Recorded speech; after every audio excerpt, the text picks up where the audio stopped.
Assalamualaikum warahmatullahi wabarakatuh. Introduce, my name is Nadira Hulwatu Najla. NIM 2210101159. I'm here to make a video summary of English material that I understand from Unit 1 to 22. The first Unit 1. Dalam Unit 1, kami mempelajari yaitu mengenai customer. Customer merupakan seseorang yang membeli atau menggunakan barang dari suatu perusahaan. Nah, di sini juga dijelaskan perbedaan customer dan consumer. Customer adalah pelanggan, sedangkan consumer adalah konsumen. Setelah itu, kami juga memahami tentang direct dan indirect. Direct merupakan kalimat langsung. Example, where is the hospital? Sedangkan indirect merupakan kalimat tidak langsung, yaitu can you tell me where the hospital is? Selanjutnya, Unit 2. Di Unit 2, kami mempelajari mengenai company, yaitu di sini dijelaskan mengenai parent company, perusahaan utama, subsidiary company, anakan perusahaan, holding company, perusahaan induk, dan multinational company, yaitu perusahaan multinasional. Dalam Unit 2 juga mempelajari mengenai present simple, yaitu digunakan untuk menggambarkan kejadian saat ini. Untuk rumus present simple merupakan subject plus verb 1, s atau is, plus object. Example, untuk example-nya seperti ini. She drinks milk every day.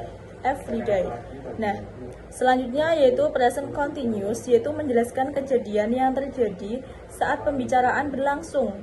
Untuk rumusnya, subject plus am, is, are plus verb 1. Example, I'm eating fruit and vegetables.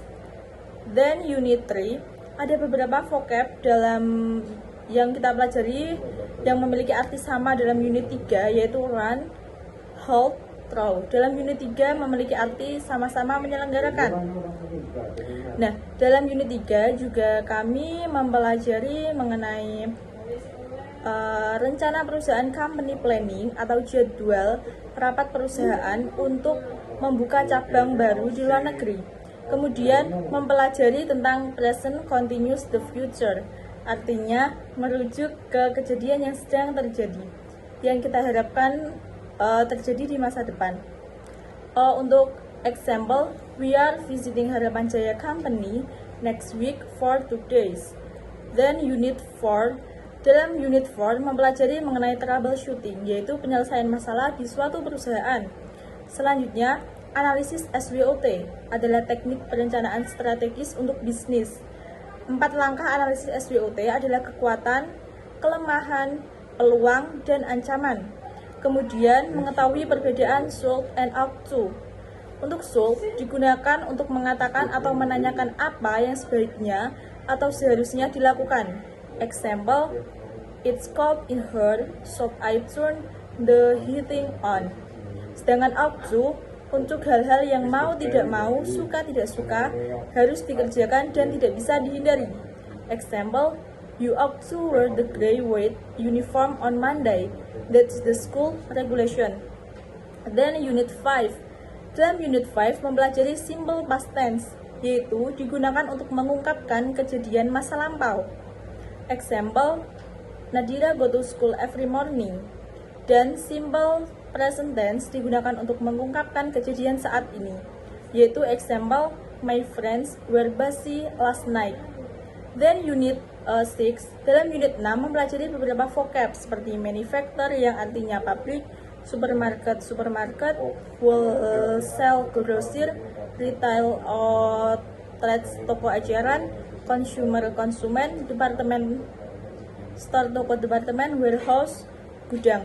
Mempelajari juga tentang countable, yaitu kata benda yang bisa dihitung secara langsung. Example, 2 apple, 1 apple. Dan uncountable, yaitu kata benda yang tidak bisa dihitung seperti rice, mineral water. Unit 2. Dalam Unit 2 mempelajari kalimat komparatif adjektif, yaitu kata sifat yang digunakan untuk membandingkan dua objek dengan menambahkan imbuhan R di belakang kata sifat tersebut.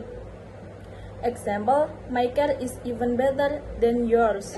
Unit ini juga mempelajari mengenai cause and effects, yaitu pengaruh yang memengaruhi suatu hal. Yang selanjutnya, Unit 8, dalam Unit 8, belajar tentang people. Di sini kita mempelajari tentang beberapa motivasi seseorang dalam bekerja, seperti salary atau gaji, achievement pencapaian, social interaction, interaksi sosial, dan status. Kemudian belajar mengenai going to for the future, digunakan untuk mengungkapkan rencana di masa mendatang, baik rencana tersebut realistis atau tidak.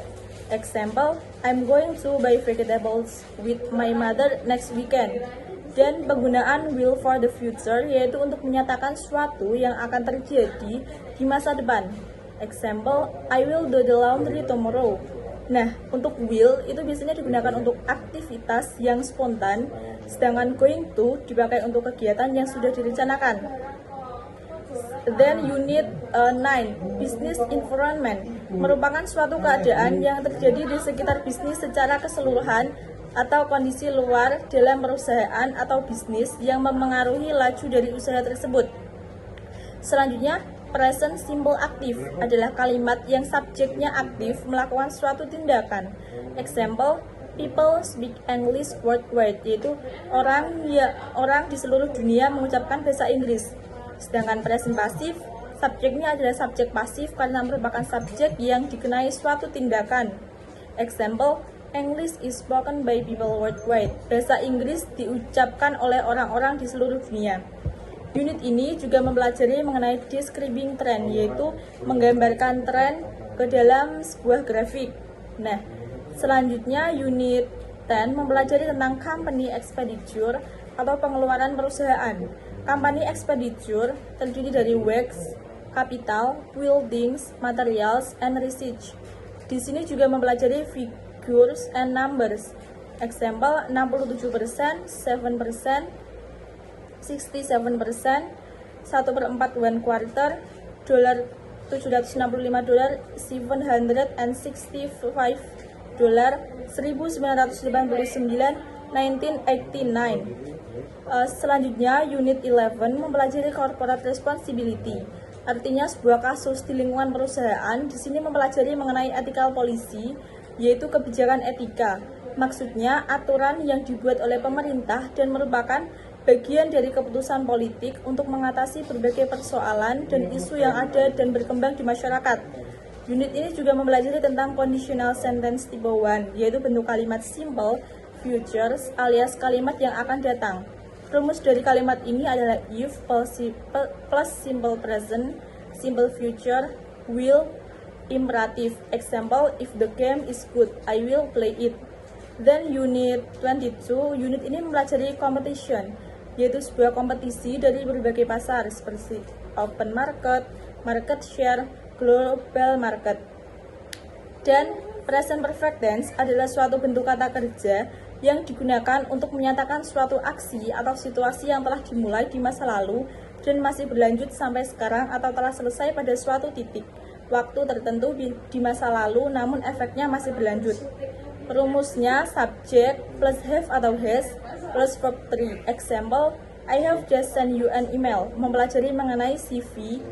Mempelajari juga mengenai CV, yaitu ada beberapa poin dalam membuat CV seperti skills, interest atau minat, work experience, pengalaman kerja, referensi, address alamat, education pendidikan, personal details data pribadi, position of responsibility yaitu posisi tanggung jawab.